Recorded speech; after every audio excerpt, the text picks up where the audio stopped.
I gotta pull off the road. There's a bit of a woo-woo going by. Anyway, I just got done playing a lovely round of disc golf, and I am heading out of my hometown, heading a little ways west because I want to do some scouting today. Waterfowl scouting specifically. But I don't exactly have a particular plan on where I'm going to go. So I'm going to start with this. Hey everybody, what's happening? I'm Adam. This is Go To Outdoors. Welcome back to another one. Let's go see what we can find.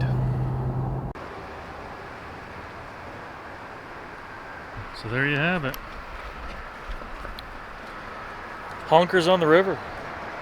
Those are actually the first birds I've seen all day. Right off a highway, so they're untouchable. But this stretch of the local river actually does hold quite a few birds for a good portion of the year. Just behind me there is actually the kind of the delineation in Virginia, at least, of where the resident population zone begins. There's three separate seasons, three populations in Virginia. One for, at least for Canadian geese, Canada geese, is you've got the Atlantic population, which kind of is everything east of I-95. You have the South James Bay population, which is essentially I-95 to the Blue Ridge Mountains, and the resident population, which is all points west of the Blue Ridge Mountains. And from where I'm sitting, the Blue Ridge Mountains are right there. I've actually noticed on a lot of time I've spent near the river this year, there's a lot more of this. This right here is smartweed. If you ever happen to tune into freelance duck hunting, you'll hear Elliot call that Smarticus von Weedius. And there's quite a bit that's local around here. A little ways to the west of here is actually a large number of ag fields, several farms that are each several hundred acres, where they have soybeans, sorghum, millet, corn, lots of corn. Corn is finally starting to get cut, and it's 4 days before Halloween. Why did I say Thanksgiving? Maybe I'm hungry. So what we're gonna do is drive down another one of the local roads where I have seen flocks in the past to see if they're starting to cut those things. Before I go though, I'm gonna go hop in and grab my other lens and see if I can get you closer to these geese. Okie dokie, go gadget telephoto. There we go. So as you can see, there's a fair number of geese on this little float. That's about where the flock ends. I'd say in total there's probably about 40 birds, which is actually kind of significant when it comes to a raft of birds around here. And they're just kind of like hovering along, swimming along.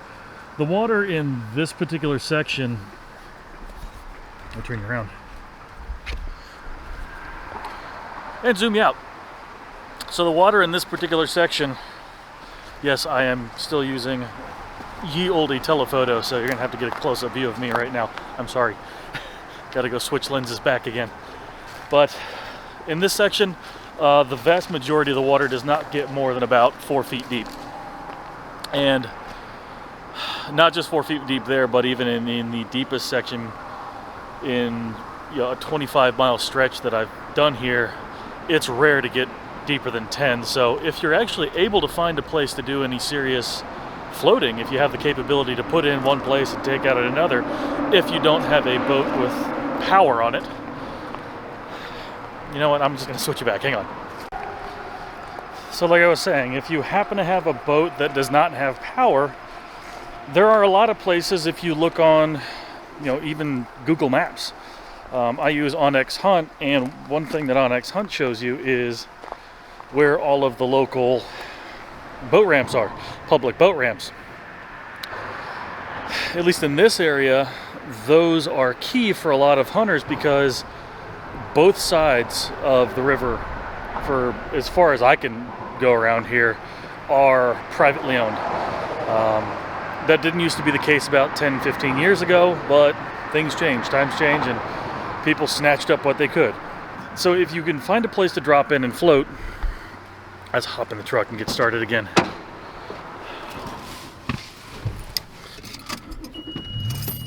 So now that we have that taken care of, I'm gonna get back on the road here and we shall see what else we can see.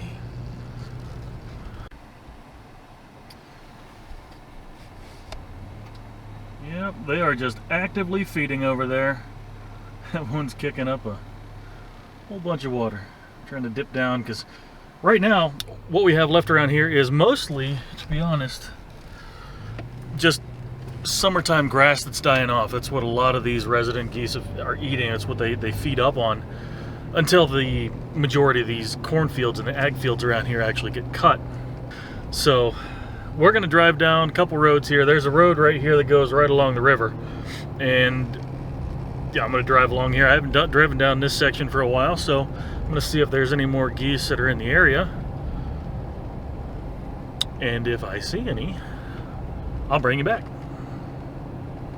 Anywhooser, I am currently bopping along on one of the roads that I typically use to give me an idea when things are starting to get cut around here. So far nothing is. Obviously this field over here is soybeans with some old corn mixed in, a couple sorghum stalks here and there. It has not yet been cut. And on the opposite side has also not yet been cut. That particular side over there is several hundred acres of just soybeans this year. They've done soybeans for the last 2 years, and they don't cut it until super late, and because of that, I have not actually been able to use this as a great indicator of the local populations of waterfowl.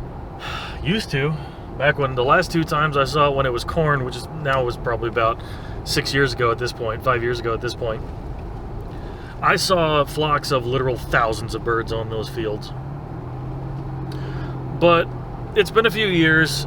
Part of it is because the Atlantic flyway has been kind of goobered up for a few years. Like the populations have just been super low. There's a lot of hunters I've spoken with, and you know, there's a couple individuals online as well that do a fair bit of hunting in this area, and there's just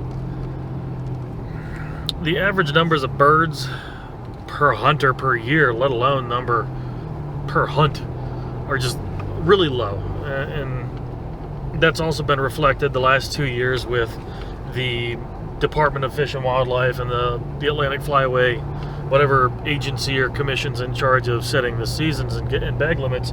It's gotten super low. I have stopped to kind of look at another stretch of river that I come to every now and then. Again, as just an indicator of the birds that can be in the area. I'm probably going to sit here for probably about half an hour, 45 minutes or so, just to see what I can see. But like I was saying, before my camera died, my battery pack died again. What I do when I come out scouting, when I'm looking for things, and again, we're right smack dab in the middle of the dead time for the seasons in Virginia here. You get a early September goose, which is like usually beginning to end of September, and of course there's September teal as well.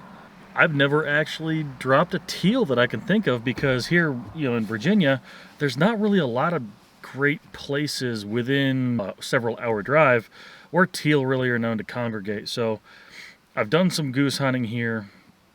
I used to do a bunch of goose hunting down in school, but that's New River Valley, southwestern Virginia, you know, right around Virginia Tech. You know, I drove within about an hour and a half, 2 hours of there. There's a squirrel outside of the window over here. Anyway, ADD moment. The basic goose populations I've seen around here are very strong for the resident populations, and I assume which was part of the South James Bay populations. But once you get out of the September season, you get a weekend for ducks in the middle of October, which is usually right around Columbus Day weekend. And I didn't get a chance to go out because reasons. I wasn't feeling too great. My feet were giving me trouble. So I did not get to do any serious hunting this year. Right, that weekend is actually when I tried to do some of that dove hunting at that wildlife management area that I brought my dad to. A squirrel just saw me and ripped through up a tree. Not like I'm quiet or anything. I've never been quiet. Once you get out of that, early October duck season, then you zip over into middle of November, November 17th to 28th. That's the next gap where there is a duck season. That's essentially the entire state. It's not just areas here and there. Goose, I believe, is the same, but the goose harvest limits are kind of based in whichever population zone you're hunting in. And Virginia has some weird waterfowl laws anyway, especially east of 95. And there's also a sea duck zone that's out there, which a sea duck zone is anything 800 yards or more offshore, whether that's in the Chesapeake Bay or whether that's out in the Atlantic. That's anywhere 800 yards from shore and out is where you're going to find your scoters, your eiders, your old squaws, long-tailed ducks. The Chesapeake Bay, a lot of waterfowl in the Chesapeake Bay. You're going to see brant there. Assuming you're going to see some Canada geese and snow geese, I guess, when it gets to that time of season.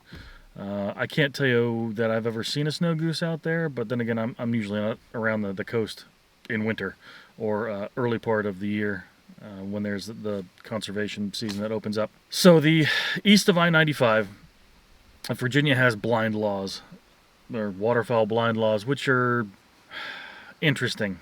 And that's all I'm going to say. That's, you have your 500-yard limit around essentially any licensed waterfowl blind, and nobody else can set up a blind or typically hunt inside of that 500-yard limit. So you could look on parts all around the Potomac River, portions of the Chesapeake Bay, all up and down the coastline. You're going to see, if you zoom in on Google Maps or OnX Maps or something like that, you can spot the waterfowl blinds. So you can see those on the maps.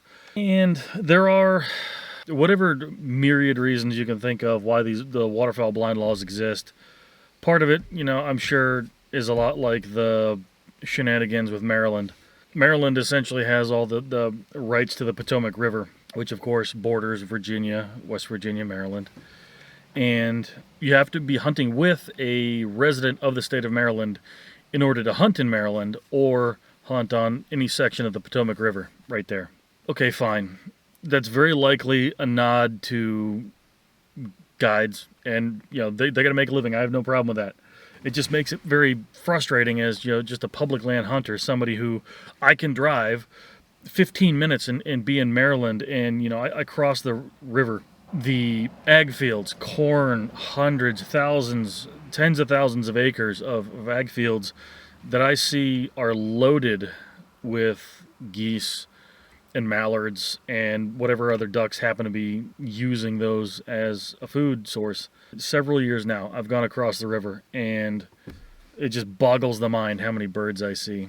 But you don't have that pretty much in Virginia. I mean, Northern Virginia, where I live, there is a lot of commercialization, a lot of urban sprawl. The suburbs are out to the West Virginia line now. It's really is the case.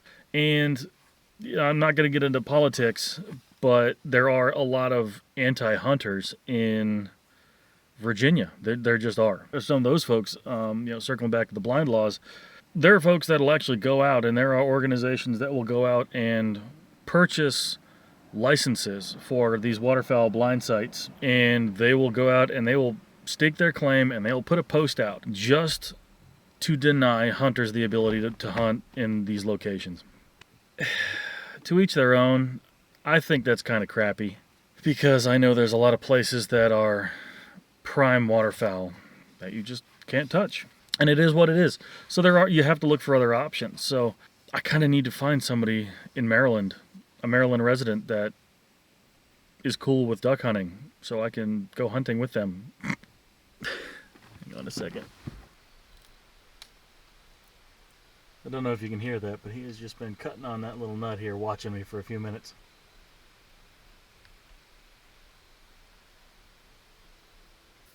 So anyway, like I was saying, The options that are available for the public hunter, the non-private land hunter, are somewhat limited here in Virginia. There's a way you can find a lot of public land. Actually, the Virginia Department of Game and Inland Fisheries has a fantastic resource. They actually have an interactive, sorry, just putting my lens away. They have an interactive map right on the website that you can access that has all public land that's available in Virginia. So if you don't have a subscription on XHunt or Base Map or any of those apps like that, you can find that on the actual website for the Virginia Department of Wildlife Resources, which is handy, very, very handy. It's a lot easier to access than some of the other ones I've used that are local. Like the West Virginia website's kind of meh, not very intuitive. The Pennsylvania one, where I've looked, it's not interactive, but they have a lot of information available. So you can navigate that one easily enough. Maryland, I don't want to actually look in that one because until I have access, I'm not going to frustrate myself by even looking into it. The reason I look a lot at these rivers, like the one I'm at right now, this is the Shenandoah River. And not too far away in Front Royal, there's actually the convergence of the North Fork and the South Fork of the Shenandoah. Now, the South Fork, I wouldn't eat fish out of, but waterfowl, I don't think it's much of a problem because they're just passing through, vast majority of them. But the North Fork is actually, it passes through a couple towns that I've actually fished at. I've never actually hunted through some of them, and there's a couple spots down there I will be actually hunting this year. But the reason I look at these rivers is because any navigable water in Virginia is actually public. It's available to hunt publicly. Now, that is rivers. The vast majority of the impoundments in the state, such as Lake Anna, you can't hunt at. Claytor Lake, you can't hunt at. Smith Mountain Lake, I know you can't hunt at. Down on the southern part of the state, you've got Kerr Reservoir, Lake Gaston, and a few other larger bodies of water down there that you can hunt on in places. So what I need to do is actually contact one of the local wardens down there. I kind of want to get he's wagging his tail at me. I want to get a good, solid connection with one of the wardens down there just to get the lowdown on all of the details.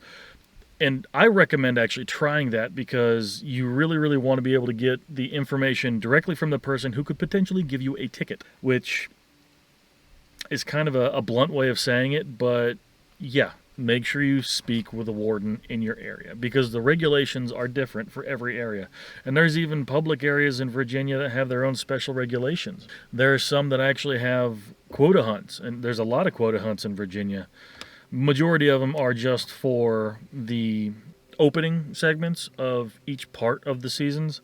I know there are some that are on the James River and the Chickahominy down east of Richmond where you need to put in for an application, essentially a lottery, to get one of these quota hunts that are usually the weekend of the October weekend in for ducks in Virginia, and then usually the first day or first 2 days of big duck season when it reopens in November and then in December. So the applications for those lotteries typically have to be put in by early August, mid-August at the very latest. And if you're lucky enough to draw one of those tags, do it, take it, go for it, as much as you can. But there are several wildlife management areas that are fairly large. Some of them you need a boat to get to. Some of them are walk-in only. But for those locations, when you do have the option to go out and actually properly hunt them, it can be very good. Now there's one that I'm going to be going to in kind of the center of the state this year. I've never hunted there before. I've heard good things about it, but it's not that big.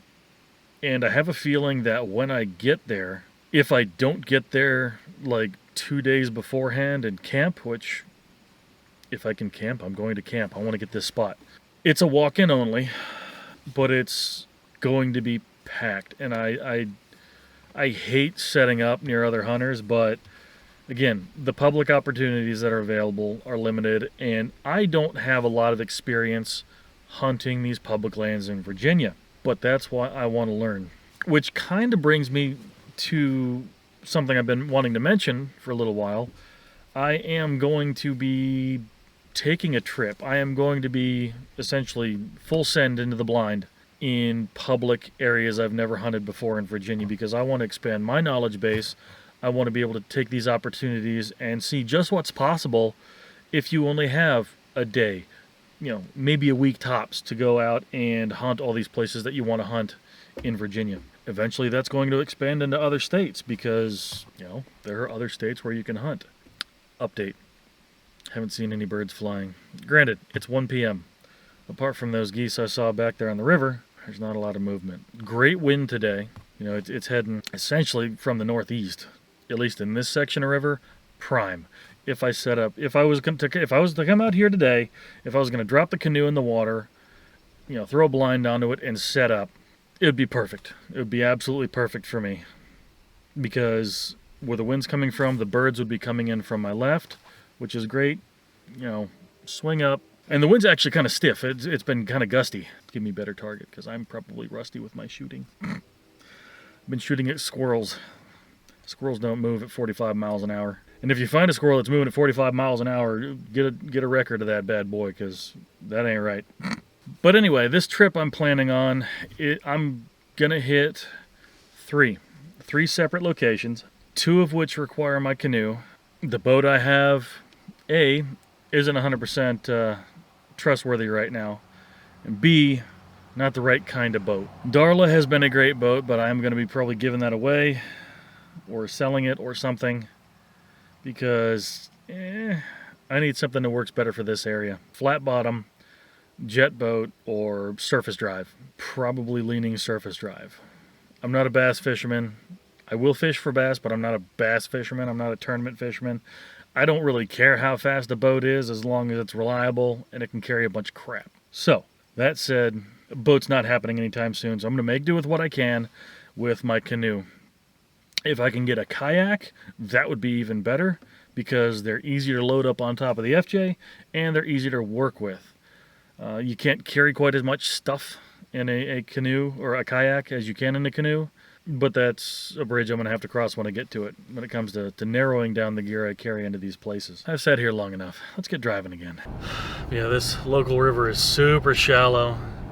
It's usually loaded with grass and weeds in the summertime, which, when it sticks around, it sinks below the surface once the first cold weathers start to come in, when it hits about 50 degrees. But it still gives plenty of forage, at least in the early season, for these birds to munch on. Just gonna have to keep doing some scouting. I got a couple weeks to see what I can see.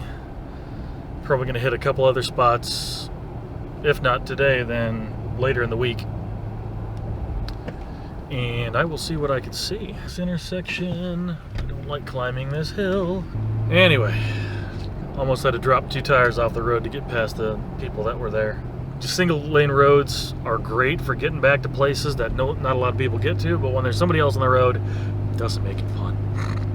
But anyhow, I am going to keep my eyes peeled, because I am waiting for a lot of these fields to start getting cut around here, because I know that's when I'm going to start seeing birds. The only birds I see on the routine out here anymore are crows, which part of me wants to go hunt crows at some point, part of me doesn't, because I eat what I shoot. I don't know if I want to eat a crow.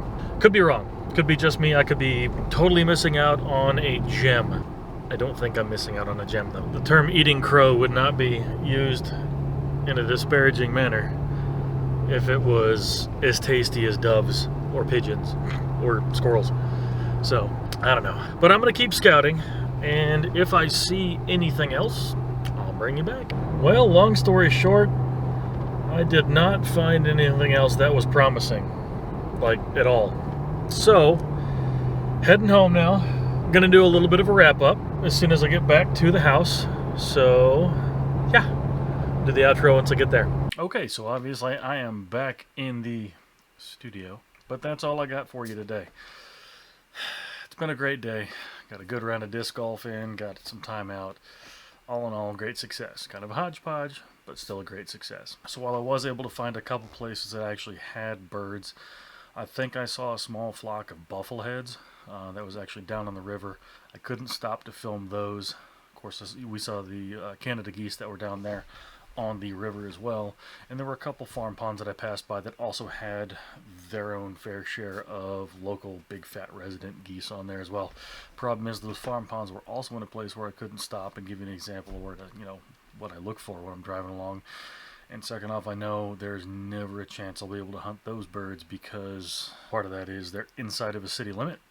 And the second part of that is this is an area where there's not a lot of people that are very, accepting of hunters. But that's why we go out and do the scouting. Like I said, today was just going to be an idea, giving myself an idea of the status of the crops and whether or not they're getting cut, which might be pretty soon. And I was also just checking to see if there were any local birds in the area that will probably be hanging around. The buffleheads that I saw, I'm not too sure, being that they're little diver ducks. The fact that they were on a very shallow section of river, I think they might have just been passing through. They might have just been loafing for the day there. But all in all, good day. And that's pretty much, like I said, all I got for you today. But for right now, all I gotta say is thanks again for watching. Make sure you find a reason to smile today, and I'll catch you in the next one.